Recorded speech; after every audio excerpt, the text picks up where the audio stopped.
The Moza Mini-S 3-axis gimbal is an economical way to add video stabilization to your smartphone video. Let's take a look.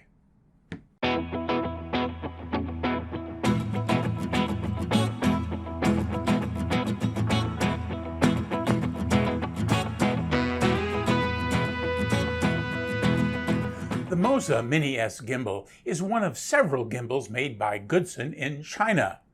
This gimbal has been available for a while, so there are a lot of reviews available. A recent price reduction makes this smartphone gimbal an even better value. As we get started here, thanks for watching the Gadget Talk channel, where we review video and photography tools and accessories, some ham radio products, and other cool toys that catch my attention. Please like and subscribe, and be sure to stick around to the end of the video where I'll give you a hack to make better use of your new gimbal. Now, I've got a couple of different gimbals I've purchased over the last couple of years, and in terms of basic video stabilization, they all work well.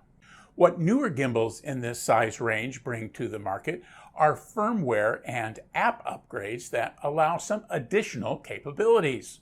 For example, when comparing this Moza Mini-S to my older Zhiyun Smooth Q, features like the rotating inception mode and a smooth rather than stepped zoom function that allows the vertigo effect gives the Mini-S the edge. Now, some of that comes within the Moza Genie phone app. I found the app works pretty well with my Galaxy S10. The app's early reviews mentioned some shortcomings with the Samsung line of phones, but with an update dated July 2020, it seems like they've ironed out most of those bugs. If you're just getting started in video and have decided to use your smartphone instead of a dedicated video camera, that's a great choice. Cameras can be expensive, and the cameras in newer smartphones are very good. So, what does the gimbal get you? The obvious thing is smooth video. Even when you're walking as smoothly as you can, your video will show the ups and downs as you walk along. That can be distracting and detract from your video story, unless that's the effect you're striving for. For most projects, though, that's not the case. Are you trying to follow a fast-moving subject?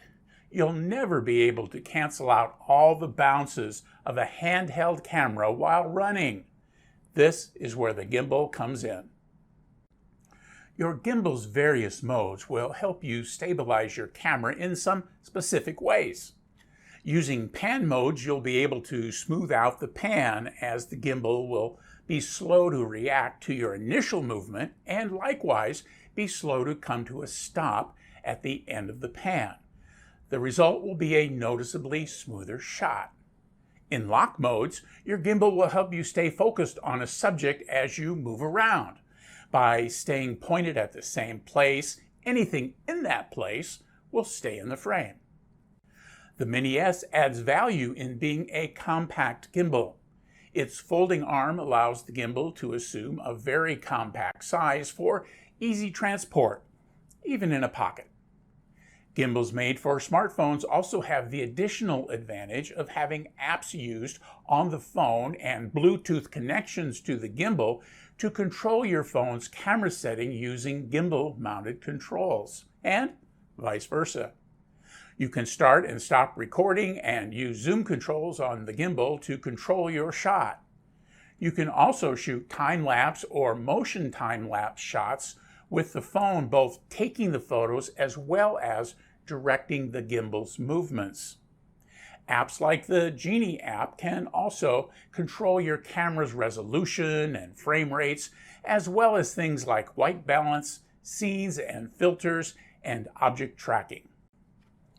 Without the app, or when using a non-Moza camera app, the included phone control cable will allow you to do basic camera actions using gimbal controls, such as starting and stopping the recording.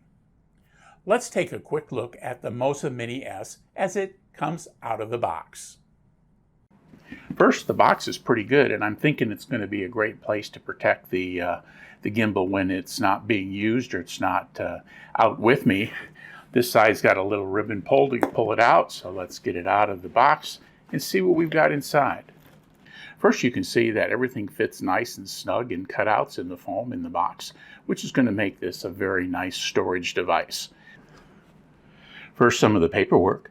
First, we've got a getting started guide, or a quick start guide. Gives you instructions on how to release the rotating arm and to move the rotating part of the other part of the gimbal. And then on the other side, it's the reverse, and it gives you some instructions on how to put the thing back together again. There's some handy stickers if you like to decorate things.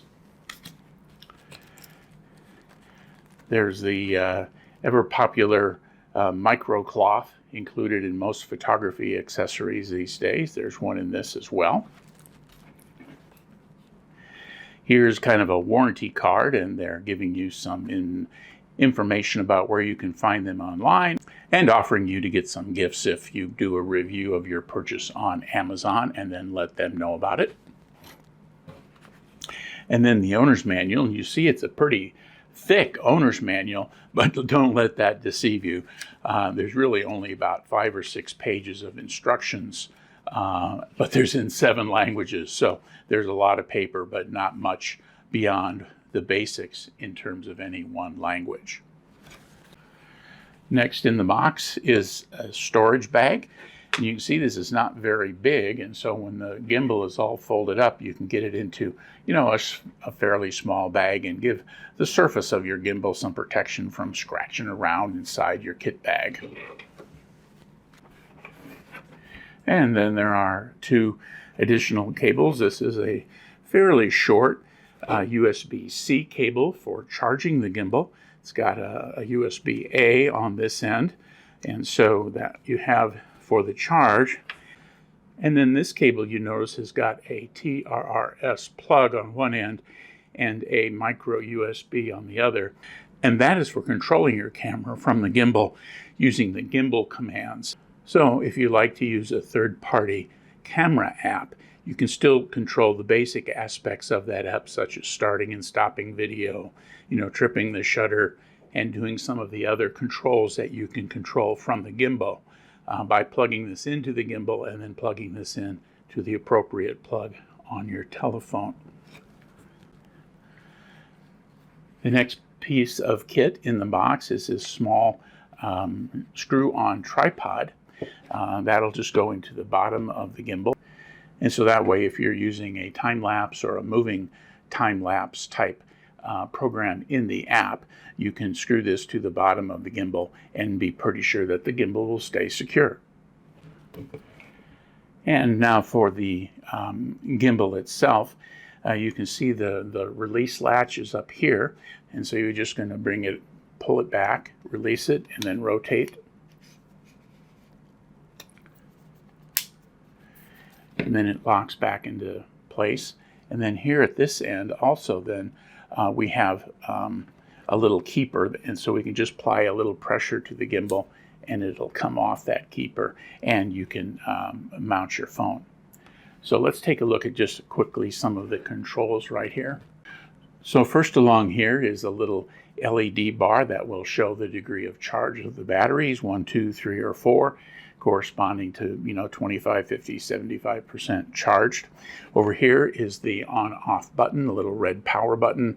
Here's the charge button for the USB-C connection that I just mentioned. Here again is the lock that locks the rotating portion of the gimbal either in position or in the storage position. In the back is a trigger. The trigger allows you to make some mode changes or to lock the gimbal in place while you're doing particular kinds of movements. And then a single press on the trigger will return the gimbal to its basic standard mode, so you know where to start when you're using these buttons, and these include the various modes.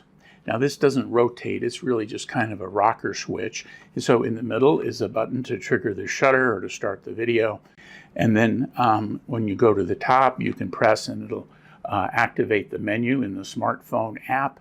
And then these various, this button will move and change modes, so you can press the mode button to get into the various modes that the gimbal has available to you.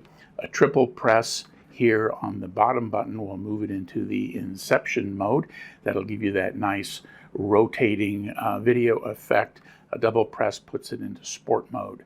And then, so these are going to be kind of some of the gimbal controls that you have. And then the thumbstick or joystick will allow you to smoothly pan or control the tilt, again, depending upon the mode that you're in. On this side of the gimbal, you have the tight and wide, or in other words, the zoom button. And one of the things that I was excited about in this gimbal versus some of the other gimbals that I have is that this one allows, when using it with the app, to zoom smoothly. So it will continue to send that zoom signal. Whereas one of my older gimbals, you have to press the button each time you want it to zoom, which gives it a stepping style motion, which makes smooth zoom shots hard to do. So with this, you can get a nice smooth zoom shot. You can use those various vertigo styles if you're moving while zooming, and get a smooth zoom using these buttons, as opposed to stepping through various zoom settings. Now, let's take a look at this part of the gimbal. As you can see, we've got nice strong springs right here, which will allow you to put your phone in this area, and it's tilted forward a little bit. It maybe see that there's a little bit of a tilt and an angle here, which means that you can get your phone in there and still have access to the inputs on the bottom of the phone. Now, before you start the gimbal, and we'll show you this when we do some setup work, you'll want to try to get the phone in this and then balanced with the power off as close as you can, just by sliding the phone a little bit to the left or to the right. And then when you turn the gimbal on, the motors won't have to work as hard and it won't pull as much power from the battery. So that's a quick unboxing. That's what the device is going to look like. Let's do some things with the device and have some fun. Next, let's go outside and use the Mini-S. So here we have the gimbal outside, and got enough room here to give you a sense of what the gimbal's doing in the various modes. So let's work through that here just very quickly. When you first turn the gimbal on, it comes in basically, the pan follow mode. And what I mean by that is that when I move the gimbal from side to side, it's a little slow to start moving, and then it'll arrive at the final destination over here a second later. And so that gives you a nice smooth pan as you come across, and you end up in the same place, but it gives you that smoothness. The next thing we can do is press the little trigger down here, and when we do that, it goes into tilt follow mode. And so it works just like pan follow, except in the up and down. So I'll press and hold, and now when it goes, follows me down, and I bring it up, and it follows me up. So if you're following something that's going vertical, just a simple press on the trigger will allow you to pan the camera and give you that smoothness in the vertical. Now, a quick press on the trigger centers the camera, and this time we're going to double press the trigger and then hold the trigger down, and that's going to put us into kind of a lock mode or an all follow mode. And so you'll see what I mean by that here in just a second. So press and hold, and now when I move the gimbal stays pointed at the same direction. And so I've got kind of the camera that I'm talking to here, and wherever I move my gimbal, the camera stays in the frame. So that's a double press and hold for the lock mode or the all follow mode. I'll give the trigger a squeeze, and that'll put us back to this normal pan follow mode that we had before. Now there's a couple of buttons here, and the buttons are going to be the buttons here on the back. You remember from the opening that there's a little wheel here, and so let's take a look at what those are going to do for us. So with my left button, if I press it twice, it's going to go into what's called first-person view mode. So let me press that. And what that means, it's going to go to where I put it. It's going to go up when I go up. It's going to go down when I go down. And it's going to give that smoothness and that same kind of combination of pan and tilt at the same time in first-person view. And so if you were shooting a scene and you're showing, you know, your actor or your talent walking down a street and looking around the corner, you can then transfer to a clip that was shot in this mode of them walking down the street and then turning a corner, and you could see what the actor saw. And so that's why they call it first-person view. It gives you a sense of what it is you're seeing or what it is the character in your story is seeing. So that's a double click, and a double click will turn it off. And then the last button-related mode change we're going to make is called the inception mode, and that gives you that twisty 360-degree kind of look. With this particular gimbal, it's not 360 because of the stops in the gimbals, but it can give you a nice inception-like effect. So let me hit that 3 times and see what happens here. So you can see that the gimbal moved so that you're kind of holding it in flashlight mode. And then using the joystick, you can position the camera to one extreme or the other. And then as you walked forward, or even if you were just sitting still, you can move the gimbal slowly in the other direction, and it'll give you that twisty mode.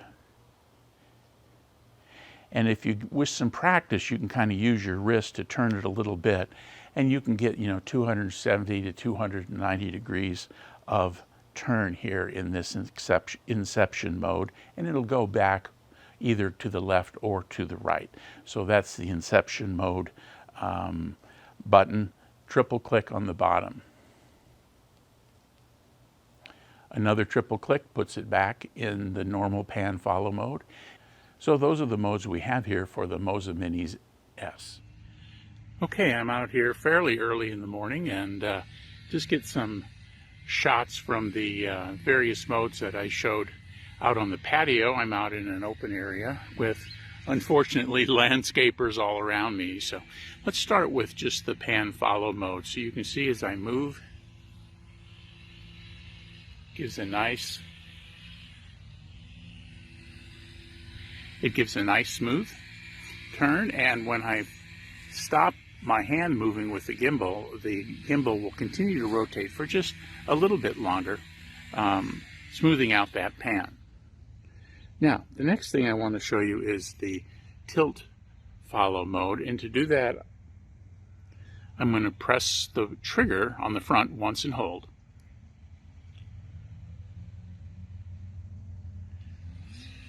So as it goes up, the gimbal goes up with it, but it lags to provide some of that smoothness.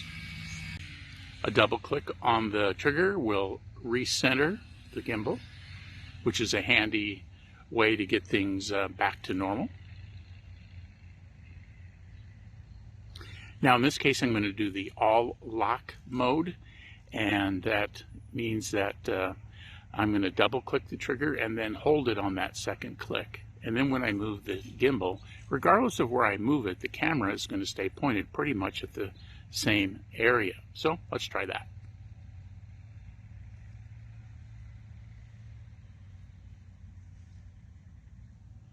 I'm moving the camera side to side, or the gimbal side to side. Now I'm moving it up and down.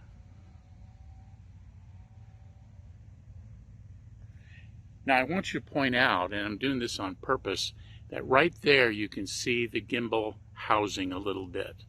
And so as you work with the gimbal, take note of that depending on how wide an angle that your phone's camera is, and then zoom a little bit, and I'll do that here, to get that motor out of the way. So be mindful of that. Just don't start it and go. Do a quick look at the screen to make sure you're not capturing one of the motor housings. And so the zoom was, 2 clicks, so it's not a very big zoom, and so you're not cropping much out of the video. Now the other mode I want to do, I'm going to go into this first person view mode, and I'm going to do that by a double press on the left button on the wheel. And so what I'm doing there is the gimbal motors are following, but it's kind of a combination of tilt mode and follow mode. So as I explained earlier, you could use this as a technique to scene set with your talent and then use this mode to point where your talent is looking if you're telling a story. And if you're just doing a narration, you'll know that the camera is following you with a stability enhanced view. And so this can be a real handy mode for you if you're out and about, you know, looking at things that are in a forest or that kind of thing. The next thing I'm going to do some video on here is the sport mode, and I'm going to do that with a double click of the wheel at the bottom. And what that's going to do is speed up the pan so that you could follow some fast moving action.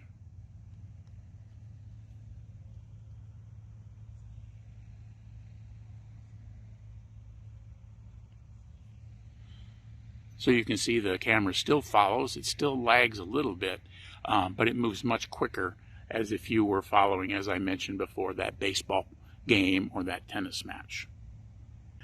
And then last but not least, I'm going to do the inception mode here.